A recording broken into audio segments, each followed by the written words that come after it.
¿De qué trata específicamente esta clase? Es un refuerzo de todo lo que hemos estado revisando en lo posible, pero vamos a iniciar específicamente con las diferencias entre Estado, nación y gobierno. Vamos puntualizando algunos conceptos, por lo tanto, para que queden mucho más claros. Nación hace referencia a un colectivo humano que mantiene elementos en común que caracterizan su identidad. Es decir, que es un colectivo humano, un grupo de personas que mantienen elementos comunes. Estos elementos son propios de su identidad. La nación no siempre está relacionada con el territorio. Hay estados sin una nación única y ya veíamos el caso de los estados en el Estado español. Por lo tanto, y aquí podemos nosotros observar en esta imagen también las nacionalidades indígenas que entran dentro de esta consideración. Es decir, que la nación es propiamente esta consideración de un grupo humano que mantiene elementos, perspectivas comunes, es decir, que tienen una identidad propia. Esa es la característica particular. En cuanto al Estado, vemos que el Estado es el armazón institucional que se ubica sobre una nación o sobre varias. No nos olvidemos que la base social de la nación es el pueblo. Propiamente la función aquí de la nación es esta estructura y por eso tiene varios elementos como es la población, el territorio, la soberanía y el poder. No se olvide tener en cuenta este pequeño organizador sobre los elementos del Estado. Seguramente por ahí aparecerá esta consideración. El gobierno. Sabemos que el gobierno se ubica en un espacio de poder. Es la autoridad de control. La función principal del gobierno, ¿cuál es? ¿Cuál es la función del gobierno? ¿Alguien que recuerde? ¿Cuál es la función del gobierno?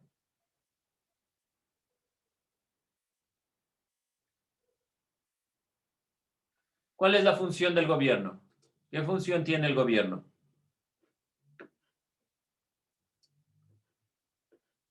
Cuéntenme, si alguien se acuerda, ¿cuál era la función del gobierno?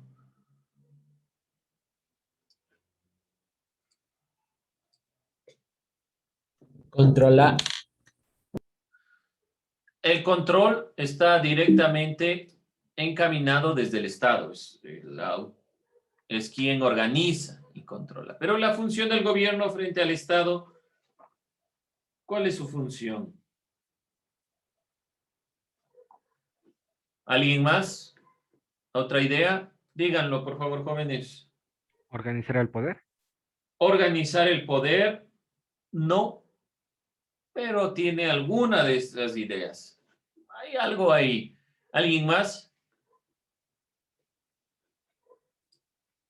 Más que organizar, la función de el Estado es principalmente administrar. ¿Y qué administra? Administra el Estado. Les decía, el Estado como tal, el armazón institucional, no es las personas que están ahí adentro, es el conjunto de todos estos elementos, de estas instituciones, de la realidad en general que conforma la sociedad, los límites, todo eso es del Estado. Pero para que este Estado funcione, debe haber un gobierno que administre. Por lo tanto, la función principal del gobierno es, anotarán, de salir esa pregunta. La función principal del gobierno es administrar el Estado. Y el gobierno está en democracia integrado por un grupo de personas elegidas por el pueblo. No se olviden esos dos elementos. El gobierno entonces administra el Estado y el gobierno está integrado por un grupo de personas elegidas por el pueblo. Eso sintetiza lo que hemos nosotros visualizado. Por favor, tomarán nota, complementarán, por ahí si no se acordaban. Vamos a ir entonces retomando los elementos primeros que nosotros observamos. Al iniciar nuestro análisis comenzamos, y bueno, todo el tema es sobre el Estado y su organización dentro de esta y la siguiente unidad. La primera parte fue el origen y la evolución del Estado como forma de control social. Por lo tanto, vamos preguntándonos, ¿dónde se manifestó la primera forma de Estado? ¿En qué civilización fue la primera forma de Estado? ¿Alguien recuerda? Egipcia. No. Grecia. Antes. Mesopotamia. Babilonia. Ya, muy bien. Estamos atinándole, pero está muy bien. Mesopotamia. Mesopotamia, recuerden historia, veíamos que era la primera civilización como tal. Y esta primera civilización, por lo tanto, es aquella primera forma de Estado en donde se manifiesta. El Estado feudal, el poder del rey estaba designado por la voluntad divina. No se olvide eso. En el Estado feudal, ya pasando el tiempo, después de Grecia y todo lo que veíamos, el Estado feudal, no se olviden que viene de la palabra feudo, de estos grandes territorios, el poder era del rey, pero el rey estaba designado por la voluntad divina. Por eso es que su norma, su ley, los designios que planteaba el rey no podían ser cuestionados, porque la norma venía directamente desde la voluntad de Dios. No olvidarse eso, el poder del rey estaba designado por voluntad divina. Ya en el estado actual, ¿cómo se denomina el estado actual? ¿Absolutista, capitalista, republicano? ¿Cómo es el estado actual? Está en el nombre de nuestro propio país. ¿Cómo se llama nuestro país? Vamos a ver, ayúdeme, Alejandro. Antes de que... Republicano. Republicano, no se olviden. Se llama República, no es socialista, por si acaso. República del Ecuador se llama. Entonces, los estados actuales, el estado actual es un estado republicano. No olvidarse eso, porque conjuga los elementos de la República Romana con las perspectivas de la democracia actual para tener un estado donde los gobernantes van a ser electos por voto popular y existe la participación conjunta de todas las personas. ¿Qué debe garantizar el Estado? ¿Creen ustedes? ¿Qué garantiza el Estado? ¿Qué creen ustedes que garantiza el Estado? Todo Estado debe garantizar. ¿Qué garantía debe dar el Estado? Los derechos. Estado y el derecho, ¿pero qué derecho? Sí, los derechos, pero sobre todo hay un derecho que es el más importante para que lleguen los gobernantes al Estado. Debe garantizar el derecho a elegir y ser elegidos. Ese es un derecho primordial, por eso es que los estados, mejor dicho, actuales son estados republicanos, porque el gobernante, sus gobernantes llegan al poder a través del voto popular. Pondrán atención, por ahí les veo que se ríen, que miran para abajo. Sí les veo, jóvenes, pongan atención. Está bien que estén haciendo dos cosas a la vez, no tengo inconveniente, pero anotarán, porque lo que yo estoy diciendo aquí es lo que va en su evaluación, así que simplemente ponemos atención y eso es todo. Posteriormente vimos los componentes esenciales de todo Estado. Vimos las Fuerzas Armadas, el derecho y algunos otros más que iremos puntualizando. En cuanto a las Fuerzas Armadas, la misión de las Fuerzas Armadas, ¿cuál era? Solo en cuanto a las Fuerzas Armadas. ¿Cuál era la misión de las Fuerzas Armadas? Defensa de la soberanía. La defensa de la soberanía y la integridad nacional, territorial. En cuanto a la tierra, agua y aire, por eso hay 3 ramas. Bien, esa es la misión de las Fuerzas Armadas. En cuanto a la Policía Nacional, ¿cuándo se creó la Policía Nacional en el Ecuador? En 1938. Gracias, Camila, 1938. ¿Y quién es el que está a cargo de la Policía Nacional? ¿Cuál es la autoridad máxima? El presidente de la República. Gracias, el presidente de la República. Sí, de fácil y sencillo, ¿sí? Hay elementos comunes que estamos nosotros revisando, son sencillos. En cuanto al tema del derecho, el derecho efectivo, ¿por qué está formado? Veíamos que el derecho puede comprenderse como derecho efectivo o positivo y el derecho subjetivo. ¿De qué está formado el derecho efectivo? Ayúdeme, Nicole. Antes, Por, gracias, Camila, deme un segundito. Vamos a ver, Nicole, y deme ayuda con la siguiente. Vamos, Nicole.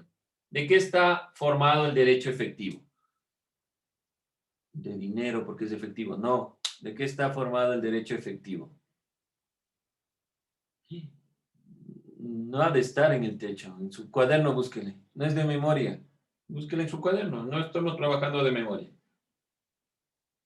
Eso, busquen su cuaderno. Por eso les pedí, saquen sus cuadernos. No, no, a mí, por lo menos, muy pocas cosas hay que aprenderse de memoria. Lo que nosotros estamos hablando 20.000 veces, por ejemplo, Revolución Francesa, eso debe quedarnos claro. Pero más allá, no. A ver, ayúdeme, Anthony.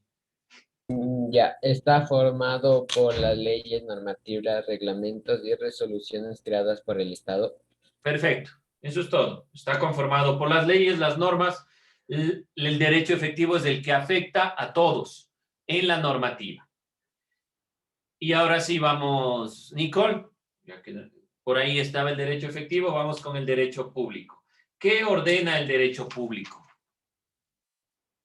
En la clasificación de los derechos veíamos derecho social, derecho privado y derecho público.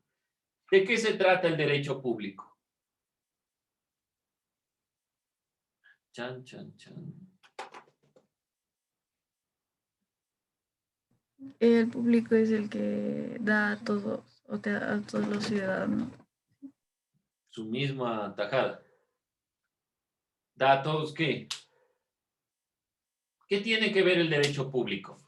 Vamos a ver, ¿quién me ayuda? Derecho público. ¿De qué se trata? ¿Qué ordena el derecho público?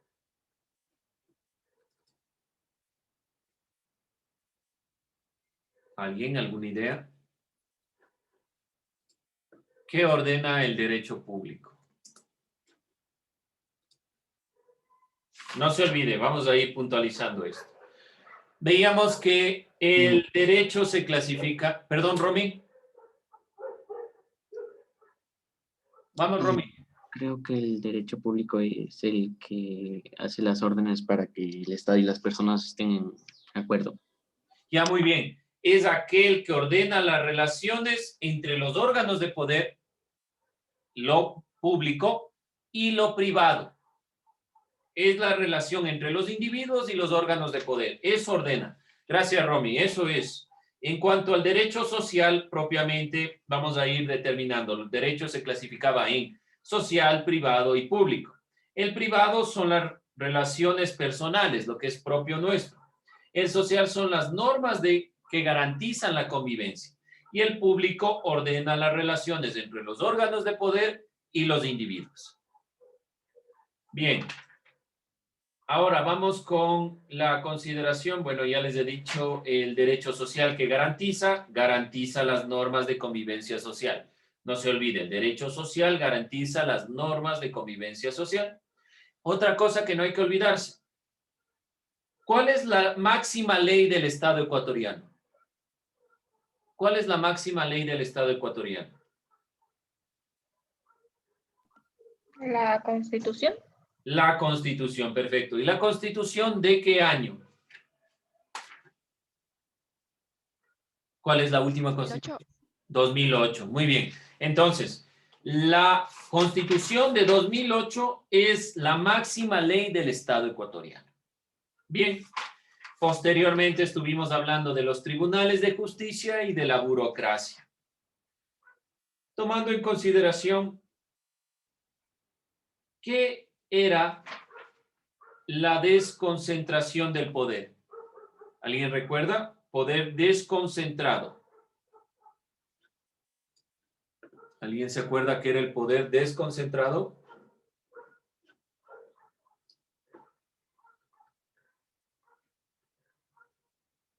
¿No? Como quien diría, cada ciudad o provincia puede elegir una función que sea solo de ese lugar y así. Eso es descentralizado. Pero está bien. Eso es propiamente descentralizado. El gobierno autónomo de Quito toma decisiones bajo su jurisdicción dentro del Distrito Metropolitano de Quito. Eso es descentralización. Desconcentración es o parte de la idea de la centralización. Centralización, aquí tengo el gobierno central, centro. Y aquí están los gobiernos periféricos. Todos estos gobiernos deben dar cuentas al centro y preguntar para tomar decisiones. ¿Qué es la idea de desconcentrado? Pongámoslo así con otros dibujitos para entenderlo. El círculo es el centro y los triángulos son los que están en la periferia. Entonces, para tomar decisiones, cuando hablamos de poder centralizado, todos ellos tienen que ir hacia el centro y el centro toma decisiones. ¿Qué es el poder desconcentrado? El poder central, este círculo que tenemos al centro, va llevando partes del Estado a las diferentes provincias, por eso, o diferentes sectores. Por eso es que yo pongo un círculo al lado del triángulo. ¿Qué significa? Estos van a dar cuenta y a preguntar nuevamente al gobierno central, pero se puede acceder de mejor forma. ¿Cómo vemos esto más palpable? Tengo yo que hacer un trámite, tengo que sacar, por ejemplo, la cédula de ciudadanía. Anteriormente tenía que venir a la ciudad de Quito, sacar la cédula porque aquí estaba el registro de todos, ¿ya? ¿Qué hizo el gobierno central? Llevó cada uno de estos organismos a las provincias. Entonces, cada persona para sacar la cédula se acerca al registro civil de su provincia. Pero ese registro civil no toma decisiones independientes. Espera a que el gobierno central tome decisiones. ¿Qué es, en cambio, un gobierno descentralizado? Lo que nos decía la compañera. Aquí el gobierno descentralizado, en cambio, digámoslo así, es cuando puede bidireccionarse, ustedes ya saben que es un bidireccional desde lógica, los argumentos de las provincias con los del gobierno. Entonces, se dañó la calle en nuestro sector. Si fuera centralizado, yo tendría que pedirle al gobierno que tome las decisiones antes de realizar. Como los GATS, los gobiernos autónomos, son descentralizados, entonces toman decisiones. El Ecuador funciona de estas tres formas. Es centralizado porque hay cosas normativas que solo el gobierno central las toma. Es desconcentrado porque vemos organismos del Estado en diferentes provincias. Y es descentralizado porque existen los GATS que toman decisiones para su provincia, para su parroquia o para su ciudad. Eso es propiamente estos tres conceptos. La desconcentración del poder permite atender directamente a la población. Esto no se olvide. Cuando el poder se desconcentra, se puede atender directamente a la población. La descentralización significa la distribución del poder del Estado hacia otros niveles de poder. Aquí dos cosas que ustedes deben tener en cuenta. Primero, desconcentración permite atender directamente a la población, este caso, ¿sí? Se ponen los triángulos al lado, los círculos al lado del triángulo. La descentralización, en cambio, es la distribución del poder central hacia otros niveles de gobierno. Se les da poder realmente a los gobiernos autónomos descentralizados. No es solo que preguntan las decisiones, sino que realmente pueden tomar decisiones dentro de su jurisdicción. Eso era propiamente la burocracia. En cuanto a los tribunales de justicia, ya hemos puntualizado que los tribunales de justicia se les conoce con el nombre de cortes o juzgados en el Ecuador y que el máximo organismo de justicia en el Ecuador es la Corte Nacional de Justicia. Eso no olvidarse. El máximo organismo de administración de justicia es la Corte Nacional de Justicia. Todo el poder judicial engloba la Corte Nacional y las Cortes Superiores. Eso es lo que hemos nosotros puntualizado. Bien, vamos a ir cerrando esta clase tomando en cuenta algunos otros elementos en cuanto a los aparatos ideológicos y las cárceles. ¿Qué tipo de mecanismos utilizan los aparatos de control para organizar la sociedad? ¿Alguien recuerda los aparatos ideológicos utilizan qué mecanismos de control? ¿La violencia? ¿La disuasión? ¿La persuasión? ¿O utilizan elementos simbólicos? ¿O van directamente a agredir? ¿Qué tipo de aparatos, mejor dicho, de mecanismos de control utilizan los aparatos ideológicos?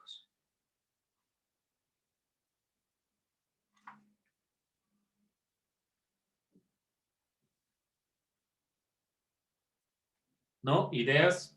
¿Puede repetir la pregunta, Lice? Los aparatos ideológicos del Estado utilizan mecanismos de control. ¿Por qué se crearon? Para tener control. ¿Pero de qué tipo? ¿Represivos, violentos, disuasivos o simbólicos? Persuasivo. ¿Por qué persuasivo?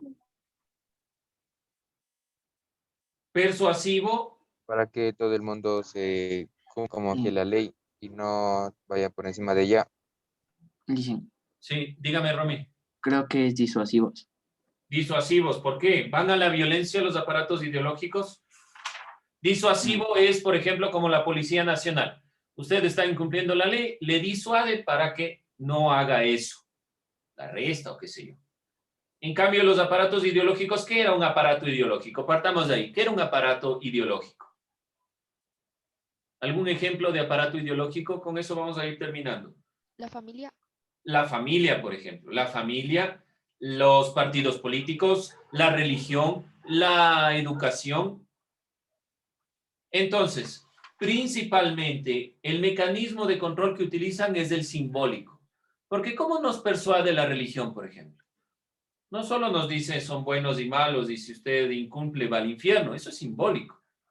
Realmente nos está planteando símbolos, normas, valores, principios, creencias, por los cuales nosotros adoptamos y seguimos una normativa. Entonces, en nuestra familia, obviamente, si usted no cumple las tareas, alguna consecuencia tendrá, pero realmente todo está conformado a través de la simbología. Son mecanismos de control simbólicos. No están dentro de la normativa como tal, sino que se organizan de tal forma que la sociedad pueda guiarse de una manera mejor. Entonces, utilizan valores, utilizan creencias para poder disuadir. Y esos elementos son simbólicos. ¿Alguna pregunta, alguna duda antes de acabar? Bien, jóvenes, con eso cerramos esta clase.